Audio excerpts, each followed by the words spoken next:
Algumas pessoas sobrevivem porque são fortes, outras sobrevivem porque tiveram sorte, mas existe um terceiro tipo, aquele que continua de pé, mesmo quando já perdeu motivos para continuar. Ninguém atravessa um pesadelo sem pagar um preço. Algumas pessoas perdem amigos, outras perdem a própria humanidade, e algumas passam a vida inteira carregando cicatrizes que ninguém consegue enxergar. Porque quando pensamos em heróis, quase sempre lembramos das vitórias, das missões concluídas, mas raramente paramos para perguntar o que aconteceu com eles depois que tudo isso acabou. Como alguém continua lutando depois de ver o pior que o mundo é capaz de mostrar? E tem um personagem que responde isso muito bem. Seu nome é Leon Kennedy. Ele parece apenas um agente treinado para enfrentar qualquer ameaça. Mas quando você olha para a história dele, não é bem assim. O seu maior inimigo nunca foi um zumbi, nem uma arma biológica. Foi o peso de continuar vivendo, quando quase todo mundo ao seu redor ficou para trás. Quando a gente pensa no Leon hoje, é fácil esquecer como tudo começou. A imagem que ficou na memória é a de um agente experiente, alguém que enfrenta qualquer ameaça sem hesitar. Só que essa versão do Leon veio muito depois. No começo da história, ele era apenas um policial recém-formado. Resident Evil 2 marca justamente o primeiro dia de trabalho dele no departamento de polícia de Raccoon City. A ideia era simples: chegar à cidade, conhecer os novos colegas, vestir o uniforme e começar a carreira que tinha escolhido. Só que esse primeiro dia nunca aconteceu. Antes de seguir viagem, Leon recebeu um aviso para não ir até Raccoon City. O jogo não explica exatamente quem fez essa ligação, mas deixa claro que ele foi orientado a ficar longe da cidade. O problema é que ele não fazia ideia do que realmente estava acontecendo. Do lado de fora, Raccoon City ainda parecia uma cidade como qualquer outra, mas, por dentro, ela já estava entrando em colapso. O T-vírus tinha se espalhado, a polícia já não conseguia controlar a situação, e boa parte da população havia sido infectada. Mesmo depois do aviso,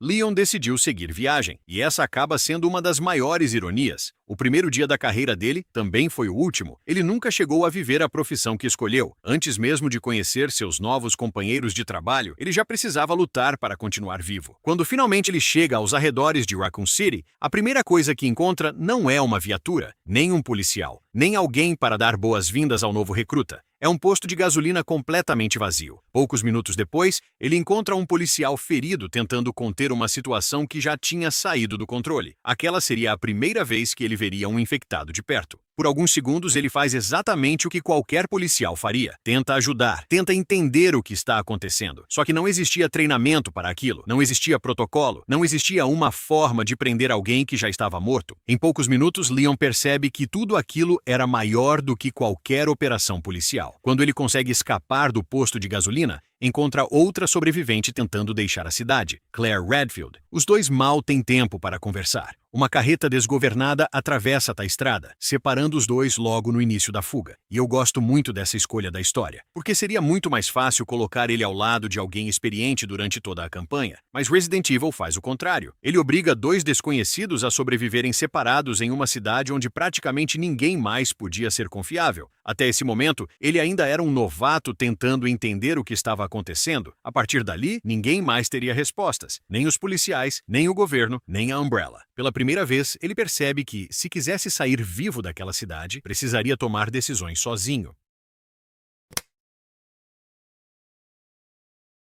Sobreviver aquela noite já parecia impossível, mas existe uma coisa que muita gente esquece quando termina Resident Evil 2. Leon saiu vivo de Raccoon City, só que ele nunca saiu dali de verdade. Durante poucas horas, ele viu companheiros morrerem, descobriu que uma das maiores empresas do mundo estava por trás de toda a tragédia. Precisou enfrentar criaturas que pareciam desafiar qualquer lógica, e no fim de tudo, ainda assistiu uma cidade inteira desaparecer. O governo decidiu destruir Raccoon City com um míssil para impedir que o surto se espalhasse. Milhares de pessoas morreram naquele dia. Para quase todo mundo, aquela foi apenas uma catástrofe. Para ele, foi o primeiro dia de trabalho. Aquele policial que chegou acreditando que poderia proteger as pessoas, descobriu em poucas horas que existiam situações onde salvar todo mundo simplesmente não era uma opção. Ele fez tudo o que estava ao alcance dele, mas mesmo assim, Raccoon City caiu. E essa sensação aparece várias vezes ao longo da franquia. Leon vence quase todas as missões, só que as vitórias dele quase sempre têm um preço. Raccoon City foi apenas a primeira vez que ele precisou conviver com isso, mas certamente não seria a última. Depois da destruição de Raccoon City, a sua história toma um rumo que muita gente conhece, mas poucos param para pensar. Em vez de voltar para casa ou tentar reconstruir a própria vida, Leon acabou sob custódia do governo americano, junto com Sherry Birkin. O governo sabia que ele tinha sobrevivido ao maior desastre biológico da história. Sabia que ele conhecia a Umbrella, sabia o que realmente tinha acontecido em Raccoon City, e alguém com esse tipo de informação dificilmente voltaria a ter uma vida comum. Nesse período, recebeu a proposta para entrar em um programa especial de treinamento. Oficialmente, ele passaria a trabalhar para o governo dos Estados Unidos. Mas existe algo importante. Os arquivos oficiais deixam claro que a segurança de Sherry foi usada como forma de convencer Leon a aceitar esse novo papel. Isso muda completamente a forma como a gente olha essa decisão, porque não parece a história de alguém que simplesmente encontrou uma carreira melhor. Parece a história de alguém que entendeu que, naquele momento, proteger uma única pessoa era mais importante do que recuperar a própria liberdade. E eu gosto dessa parte porque ela revela uma característica do Leon que continua aparecendo anos depois. Sempre que ele precisa escolher, ele coloca outra pessoa na frente dele. Acontece com a Sherry, depois com a Ashley, com a Claire e até com pessoas que ele acabou de conhecer. E foi esse pensamento que transformou um policial novato em um dos agentes mais preparados do governo. Só que esse treinamento teve um preço. O Leon que saiu dele já não era o mesmo homem que entrou.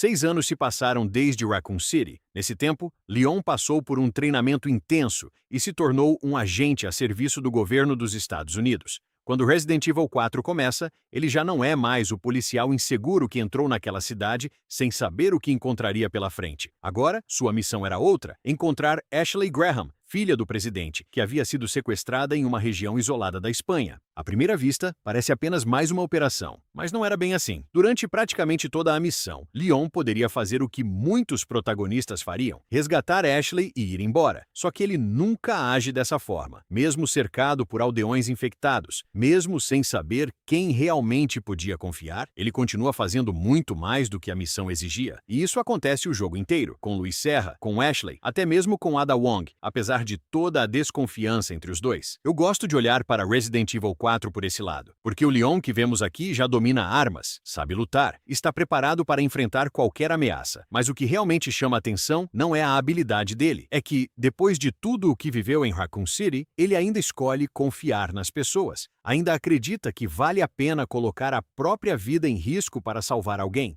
E isso não é tão comum quanto parece dentro de Resident Evil. A própria franquia mostra vários personagens que seguiram o caminho oposto. Gente que também sofreu, que também perdeu pessoas importantes, mas que decidiu responder ao mundo com ódio, com vingança ou com sede de poder. Ele teve motivos para fazer a mesma coisa, só que nunca fez. Depois dos acontecimentos de Resident Evil 4, muita gente poderia imaginar que agora finalmente teria um pouco de paz. Mas a verdade é que aquela missão foi apenas mais uma entre muitas outras. Os anos passaram, novos surtos apareceram, novas armas biológicas foram criadas, novas organizações surgiram tentando repetir os mesmos erros da Umbrella, e de alguma forma, ele sempre acabava no meio disso tudo. Em The Generation, ele presencia outro desastre biológico dentro de um aeroporto lotado. Em Damnation, é enviado para uma zona de guerra onde armas biológicas já faziam parte do próprio conflito. Em Infinite Darkness, volta a lidar com uma conspiração envolvendo o governo americano. E em Vendetta, enfrenta um inimigo que transforma uma cidade inteira em um novo pesadelo. Cada missão termina, outra começa. Em nenhum desses momentos, Leon parece estar procurando reconhecimento. Ele não busca fama, não busca poder, nem tenta provar que é o melhor agente do governo. Ele simplesmente aparece quando alguém precisa de ajuda, não porque ele acredita que vai salvar todo mundo. Resident Evil já mostrou várias vezes que isso é impossível. Pode parecer pouco, mas é essa escolha, repetida durante anos, que define quem ele realmente é.